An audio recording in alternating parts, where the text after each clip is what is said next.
Hello everyone, मैं आपका फिर से वेलकम करता हूं आपके अपने यूट्यूब चैनल पर। लास्ट कुछ क्लासेस से हम बात कर रहे हैं नॉन यूनिफॉर्म मोशन की।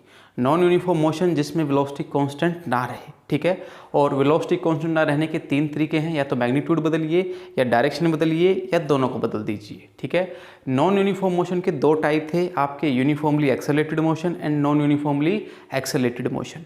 यूनिफॉर्मली एक्सेलरेटेड मोशन वो था जिसमें वेलोसिटी इक्वल अमाउंट में चेंज करे इक्वल इंटरवल ऑफ टाइम में, और वही हमको पढ़ना है मेनली।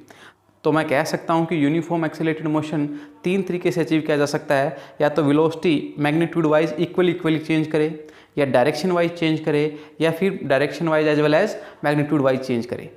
लास्ट टाइम हमने यूनिफॉर्म एक्सेलरेशन मोशन में मैग्नीट्यूड को चेंज करने वाला केस देखा था।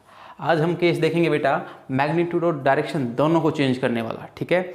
सिर्फ डायरेक्शन को चेंज करने वाला केस हम पढ़ेंगे चैप्टर नंबर 3 में। क्यों? क्योंकि जब वेलोसिटी का मैग्नीट्यूड चेंज होता है तो आपको एक्सेलरेशन फील होता है, लेकिन सिर्फ डायरेक्शन वाइज आपको फील करने के लिए थोड़ा सा इंतजार करना पड़ेगा। उसको हम चैप्टर नंबर 3 में डील करेंगे। एक एग्जांपल से स्टार्ट करते हैं बेटा। t=0 पर आपके ऑब्जेक्ट की वेलोसिटी कितनी है? 0। t=1 पर 2 है। t=2 पर क्या है वेलोसिटी? 4।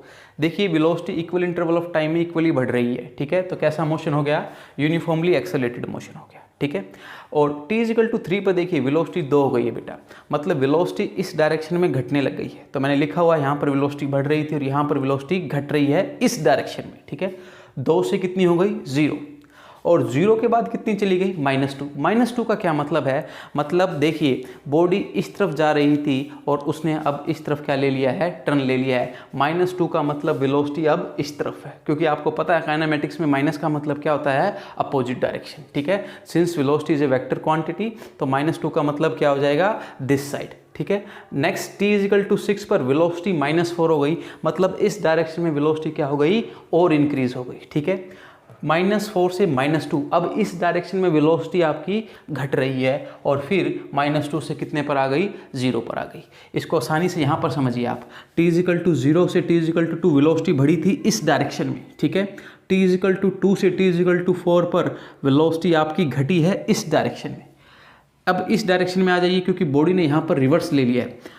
t=4 से t=6 तक देखिए आप, माइनस में वेलोसिटी बढ़ रही है, मतलब इस डायरेक्शन में वेलोसिटी आपकी क्या हो रही है? इंक्रीज हो रही है। क्लियर है बात आपको? t=6 से t=8 पर देखिए बेटा, इस डायरेक्शन में वेलोसिटी आपकी क्या हो रही है? स्लो डाउन हो रही है। क्लियर है? तो यहाँ पर वेलोसिटी बढ़ी, यहाँ पर वेलोसिटी घटी इस डायरेक्शन में। अब इस केस को देखिए जरा ध्यान से। आपको समझाने के लिए मैंने बता दिया कि इसकी डायरेक्शन क्या हो गई है? अपोजिट हो गई है। तो आप बोल सकते हैं वेलोसिटी बढ़ी है किस तरफ? Left hand side. लेकिन अगर मैं काइनेमेटिक्स की टर्म में बात करूं, वेलोसिटी घटी है किस तरफ? Right hand side. क्लियर है बात आपको? यहां पर देखिए वेलोसिटी घटी है किस तरफ? लेफ्ट हैंड साइड में, लेकिन एज कंपेयर टू -4 से -2 आ रहा है, तो वेलोसिटी इस तरफ क्या हुई है? इंक्रीज हुई है। बेटा ये जो स्टेटमेंट है ये आपको फिजिक्स में मिलेगी ऐसे, और ये सिर्फ आपको समझना पड़ेगा कि भैया इसका मतलब क्या है, ठीक है। अब एक्सेलरेशन की बात कर लेते हैं। 4 - 2 डिवाइडेड बाय 1, एक्सेलरेशन कितना आया? 2 मीटर पर सेकंड आया, इस तरफ आया। इस केस में देखिए आप 0 - 2 divided by 1 that is -2 metre per second square acceleration आया, लेकिन मोशन अभी भी इस तरफ है। यहाँ से वेलोसिटी बढ़ रही थी, यहाँ पर वेलोसिटी घट रही है, परंतु मोशन अभी भी इस तरफ है, ठीक है। यहाँ आगे बात करते हैं बेटा। यहाँ पर देखिए -4 of -2 divided by 1 that will be -2 metre per second square, इस तरफ और एक्सेलरेशन घटा है। समझ में आई बात? एक्सेलरेशन किस में चला गया है? नेगेटिव में चला गया है। लेकिन अगर आप अपोजिट साइड की बात करें तो अपोजिट साइड तो वेलोसिटी 4 - 2 हो गई होगी। समझ आई बात आपको? क्योंकि माइनस का मतलब सिर्फ और सिर्फ क्या है? अपोजिट डायरेक्शन में। अपोजिट डायरेक्शन में एक्सेलरेशन कैसा है? पॉजिटिव है, ठीक है। इस केस में देखते हैं बेटा, देखिए ध्यान से। 0 -2 डिवाइडेड बाय 1, तो आपके पास कितना आ गया? 2 मीटर पर सेकंड आ गया। एक्सेलरेशन इधर देखिए, कंपेरेटिवली यहाँ से यहाँ वेलोसिटी पॉजिटिव हुई है इस डायरेक्शन में, तो एक्सेलरेशन क्या आ गया है? पॉजिटिव। परंतु उस डायरेक्शन में हम देखें वेलोसिटी 4 से 2 पर चली गई है, एक्सेलरेशन क्या होगा? नेगेटिव होगा। इन दोनों केसेस में रियलिटी में क्या है? मोशन उस तरफ है। आपको समझना होगा कि इस डाटा को कैसे इंटरप्रेट करना है, ठीक है। तो अब मैं इसको टेबल फॉर्म में लिख देता हूँ बेटा। टाइम का वेरिएशन ये रहा, वेलोसिटी आपकी ये रही। लास्ट लेक्चर में आपने देखा था हम यहाँ से वी एवरेज निकाल सकते हैं। वी एवरेज का फ़ायदा क्या होगा, हम उससे क्या निकाल लेंगे, डिस्प्लेसमेंट, क्योंकि हमें अल्टीमेटली डिस्प्लेसमेंट टाइम ग्राफ भी बनाना है। तो एवरेज वेलोसिटी देखते हैं इस पर्टिकुलर टाइम इंटरवल के लिए। आप क्या करेंगे, initial plus final divided by 2, तो आपके पास कितनी आ गई 1। अब इसका करिए 4 + 2 डिवाइडेड बाय 2 3, और हर एक इंटरवल के लिए आप निकालेंगे तो ये आपके पास क्या आ जाएगा बेटा, डाटा आ जाएगा। अब देखिए इस इंटरवल में इसकी एवरेज वेलोसिटी कितनी है 1। 1 मीटर पर सेकंड से चला कितने समय के लिए, 1 से, तो टोटल डिस्टेंस कितनी कवर करी, 1 मीटर। क्लियर है। नेक्स्ट इंटरवल में कितने से चला, 3 से चला, और आपका कितनी डिस्टेंस कवर करी, 3 कवर करी। ठीक है बेटा। नेक्स्ट इंटरवल में 3 से चला 1 सेकंड के लिए, तो आपके पास ये भी डिस्टेंस कितनी आ गई, 3 आ गई। नेक्स्ट इंटरवल में 1 से चला तो ये डिस्प्लेसमेंट या डिस्टेंस कहूँ कितनी आ गई, 1 आ गई। क्लियर है बात आपको। अब यहाँ पर देखिए 4 से 5 पर -1 एवरेज है। ठीक है, मतलब आपकी बॉडी उस तरफ मूव करना स्टार्ट कर चुकी है। तो मैं कह सकता हूँ कि अगर डिस्प्लेसमेंट की बात करूँ तो ये कितनी होगी, -1। डिस्प्लेसमेंट की बात कर रहा हूँ तभी -1 का मतलब है। ठीक है। नेक्स्ट में कितना आ जाएगा, -3, यहाँ पर -3, और यहाँ पर कितना आ जाएगा बेटा, -1। क्लियर है बात। तो देखिए ध्यान से, t = 0 पर टोटल डिस्प्लेसमेंट कहूँ कितनी थी, 0। t = 1 पर मेरी कितनी हो जाएगी, 1। t = 2 पर कितनी हो जाएगी बेटा, 4। और t = 3 पर कितनी हो जाएगी, 7। t = 4 पर देखिए आप कितनी हो जाएगी, 8। t = 5 में देखिए बेटा ये 8 तो इधर चल चुका है और 1 उधर, तो टोटल डिस्प्लेसमेंट कितनी हुई, 7। ये डिस्प्लेसमेंट है, याद रखें आप। ठीक है। और t = 6 के एंड तक आप देखें तो टोटल डिस्प्लेसमेंट हो जाएगी बेटा मेरी आपकी 4। बेटा आपका 8 इधर चला, 4 उधर चला, तो अल्टीमेटली कितनी डिस्प्लेसमेंट आई, 4 आई। तो -3 करेंगे नेक्स्ट इंटरवल में तो 1, और वापिस 0। ठीक है। तो आप कह सकते हैं बेटा जहाँ से बॉडी ने मोशन स्टार्ट किया था वहीं पर मोशन क्या हुआ है, एंड हुआ है। तो नेट डिस्प्लेसमेंट कितनी आई है, 0 आई है। चलिए अब इसका displacement time graph, velocity time graph and acceleration time graph देखते हैं। तो सबसे पहले हम dt ग्राफ देखते हैं बेटा। जब टाइम 0 था तो डिस्प्लेसमेंट कितनी थी, 0। टाइम 1 था तो डिस्प्लेसमेंट कितनी थी, 1। t = 2 पर डिस्प्लेसमेंट कितनी है, 4। 3 पर कितनी है बेटा, 7। 4 पर 8। 5 पर वापस कितनी हो गई है, 7। 6 पर कितनी हो गई है, 4। 7 पर 1, और 8 पर क्या हो गई, 0। ये सारे पॉइंट जब आप फ्री हैंडली ज्वाइन करेंगे तो कुछ इस तरीके का करवाएगा। ये बात हमारी पहले भी डिस्कस हो चुकी है बेटा कि जो पॉइंट आपको स्ट्रेट लाइन पर ना मिले आप उनको फ्री हैंड से क्या कर देंगे, ज्वाइन कर देंगे। ठीक है। अगर आप नोट करें बेटा t = 2 तक आपका जो कर्व है dt कर्व वो इस तरफ that is anti clockwise shift कर रहा है, और t = 2 से लेकर t = 4 तक आपका कर्व क्या कर रहा है, क्लॉकवाइज बेंड कर रहा है। थोड़ा सा वहाँ से टेबल से देखें आप, t = 2 तक तो वेलोसिटी इंक्रीज कर रही थी आपकी, और 2 से लेकर 4 तक वेलोसिटी क्या कर रही है, डिक्रीज कर रही है। तो मैं कह सकता हूं कि dt कर्व का नेचर आपका एंटी क्लॉकवाइज होगा जब आपकी वेलोसिटी इंक्रीज करे, और क्लॉकवाइज होगा जब आपकी वेलोसिटी डिक्रीज करे। क्लियर है। इसी बात को मैं बेटा कुछ दूसरे तरीके से समझा सकता हूं। आप क्या करें, अपने कर्व पर कुछ पॉइंट पर आप टेंजेंट खींच लें बेटा। ठीक है। और इस एक्सिस के साथ उस टेंजेंट का एंगल मेजर करें। यहाँ पर एंगल आया θ1, यहाँ पर एंगल आया कितना, θ2। ध्यान से देखिए साफ साफ दिख रहा है θ2 इज ग्रेटर देन θ1। ठीक है। तो अगर आपका एंगल बढ़े और किस डायरेक्शन में बढ़े, देखिए ये एंगल किस डायरेक्शन में है, एंटी क्लॉकवाइज है, तो आप कहेंगे कि आपकी वेलोसिटी इंक्रीज कर रही है। θ2 इज ग्रेटर देन θ1, आपकी वेलोसिटी क्या कर गई, इंक्रीज। तो कॉन्सेप्ट क्या है बेटा, अगर θ बढ़े एंटी क्लॉकवाइज तो वेलोसिटी क्या होगी, इंक्रीज होगी। पॉइंट 3 और 4 पर देखिए आपको साफ साफ दिख रहा है कि θ3 बढ़ा है किससे, θ4 से। क्लियर है बात। तो आप कह सकते हैं कि एंटी क्लॉकवाइज एंगल घटा है तो वेलोसिटी भी क्या हुई होगी, घटी होगी। यहाँ से भी आप देख सकते हैं बेटा 3 पर वेलोसिटी 2 थी और 4 पर वेलोसिटी कितनी हो गई है, 0। तो t = 2 से t = 4 तक आपकी वेलोसिटी घटी है। इस पोर्शन को तो हमने देख लिया है, अब इस पोर्शन की बारी है बेटा। ठीक है। तो यहाँ पर भी आप क्या करेंगे, कुछ पॉइंट पर टेंजेंट खींच लेंगे और इस डायरेक्शन के साथ आप क्या करेंगे, एंगल देखेंगे। तो आपको साफ साफ दिख रहा है कि θ6 इज ग्रेटर देन θ5 है। परंतु ये जो एंगल है ये आपने कैसे मेजर किया है बेटा, क्लॉकवाइज मेजर किया है। और हमारा कॉन्सेप्ट क्या था, अगर थीटा बढ़े कैसे, एंटी क्लॉकवाइज, तो वेलोसिटी इंक्रीज होगी। परंतु यहाँ पर तो थीटा बढ़ा है क्लॉकवाइज। क्लियर है? तो आप कह सकते हैं कि एंटी क्लॉकवाइज घटा होगा, अपोजिट होता है क्लॉकवाइज का एंटी क्लॉकवाइज, तो आपकी 6 पर वेलोसिटी कम होगी एज कंपेयर टू 5। देख लीजिए t इजिकल टू 6 पर वेलोसिटी -4 है, 5 पर कितनी है -2।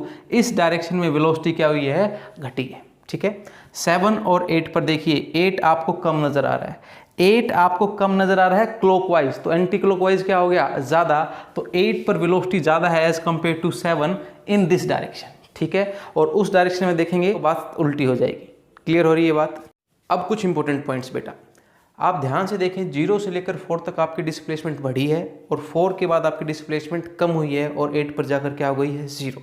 मतलब बॉडी पहले इस तरफ आ रही थी और फिर वापस उसी ओरिजिनल पॉइंट पर जाकर रुक गई, वेलोसिटी क्या हो गई, 0।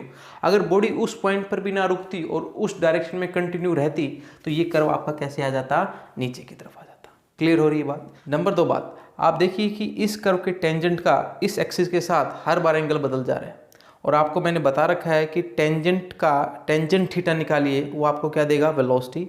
मतलब हर पॉइंट पर आपको अलग अलग वेलोसिटी मिलेगी क्योंकि अलग अलग एंगल है।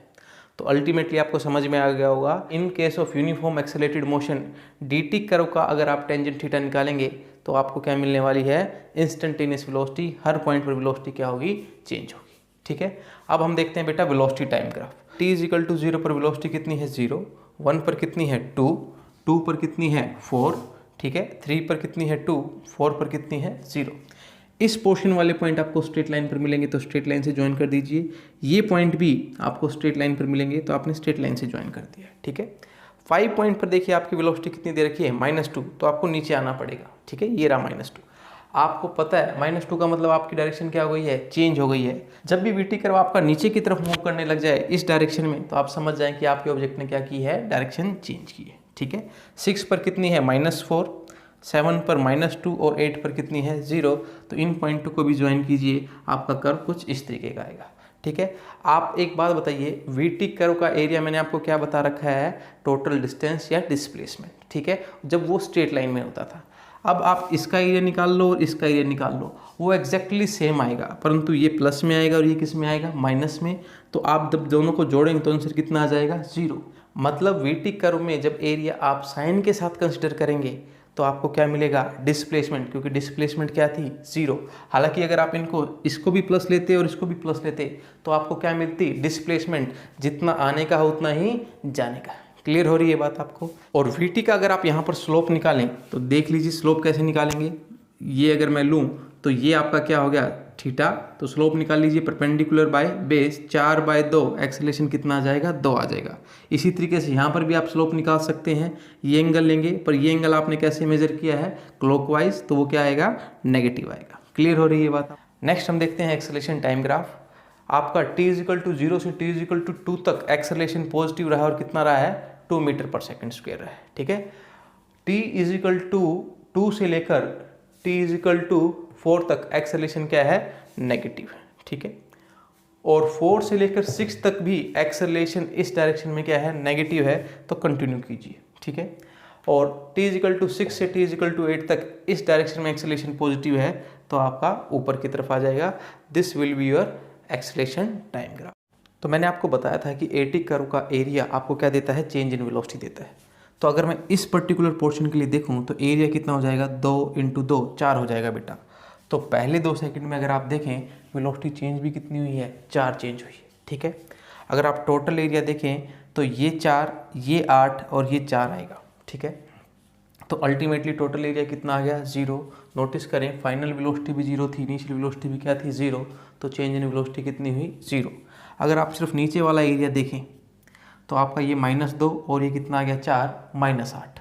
फाइनल वेलोसिटी देखें t इजिकल टू 6 पर -4 है और initial velocity t is equal to 2 पर देखिए 4 है, तो -4 -4 कितना आ गया, -8। तो चेंज इन वेलोसिटी कितनी आ गई, -8। तो वो सारी बातें जो मैंने आपको पिछले लेक्चर में बताई हैं वो यहाँ पर मैंने प्रूफ कर दी है। अब कुछ इंपॉर्टेंट बातें आने वाली हैं तो थोड़ा सा एक्टिव होकर बैठिए। देखिए पहले मैं बात करूँगा XT ग्राफ की।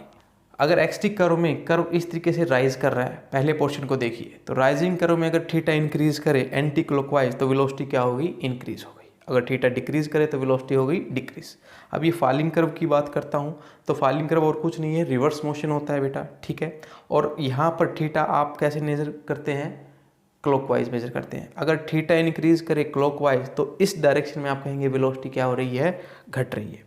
हाईएस्ट पॉइंट पर देखिए, अगर मैं टेंजेंट खींचूँ तो ये होगा बेटा, तो थीटा कितना हो गया 0, क्योंकि आपका टेंजेंट भी ये और इसी एक्सिस के साथ आपको एंगल देखना था। तो जहाँ पर थीटा 0 होता है वहाँ पर वेलोसिटी क्या हो जाती है 0। देख सकते हो t = 4 पर वेलोसिटी कितनी है 0, ठीक है। और उस पॉइंट पर आपका वी कर्व का नेचर क्या हो जाता है, चेंज हो जाता है। t = 4 पर देखें आप, वी कर्व पॉजिटिव टू कहाँ चला गया, नेगेटिव चला गया। क्लियर हो रही है बात आपको।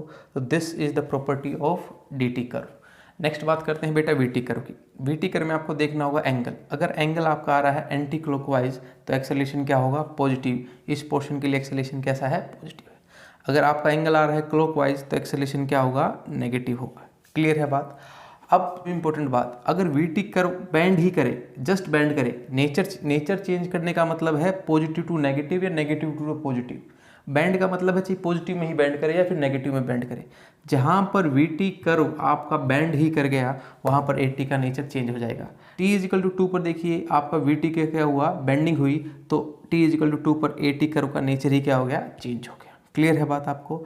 ऐसे ही t = 6 पर देखिए, यहाँ पर बेंडिंग हुई तो एक्सेलेरेशन क्या हो गया आपका, माइनस से प्लस में आ गया, मतलब एक्सेलेरेशन टाइम ग्राफ का नेचर आपका चेंज हो गया। क्लियर है बात। तो जितना पढ़ा है बेटा उसको समअप कर लेते हैं। First of all uniform velocity motion. Uniform velocity मतलब ना तो मैग्नीट्यूड बदले ना ही डायरेक्शन बदले। तो मतलब ये मोशन कैसा होगा, स्ट्रेट लाइन में, जहाँ पर डिस्टेंस और डिस्प्लेसमेंट एक बात है और वेलोसिटी और आपकी स्पीड एक बात है।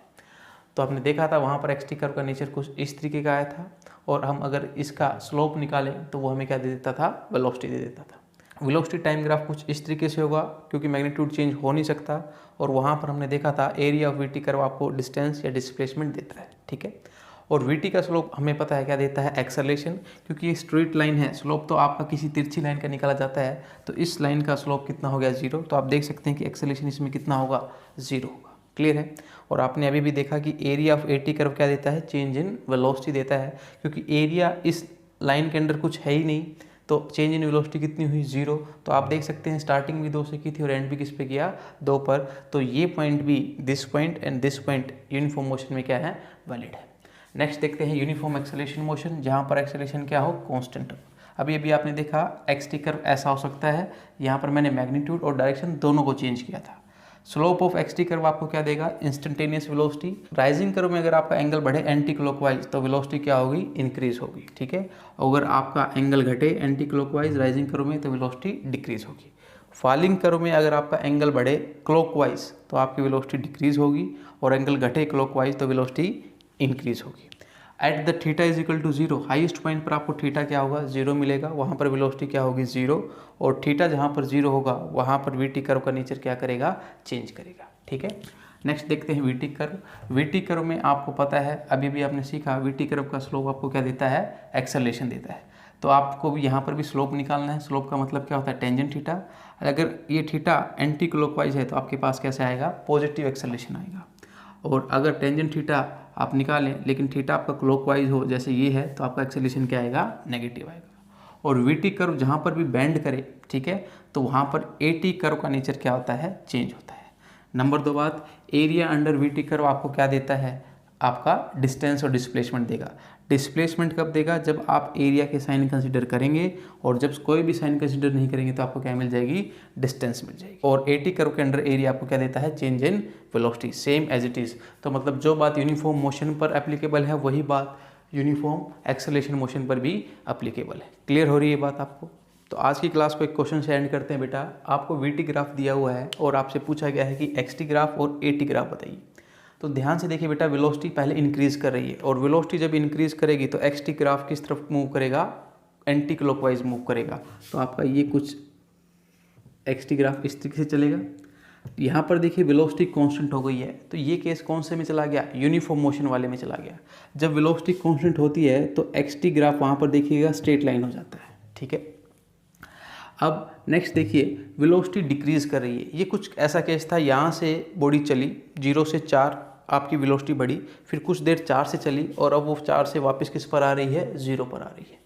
वेलोसिटी घट रही है लेकिन इसी डायरेक्शन में है, मतलब बॉडी तो इसी डायरेक्शन में डिस्टेंस कवर करेगी।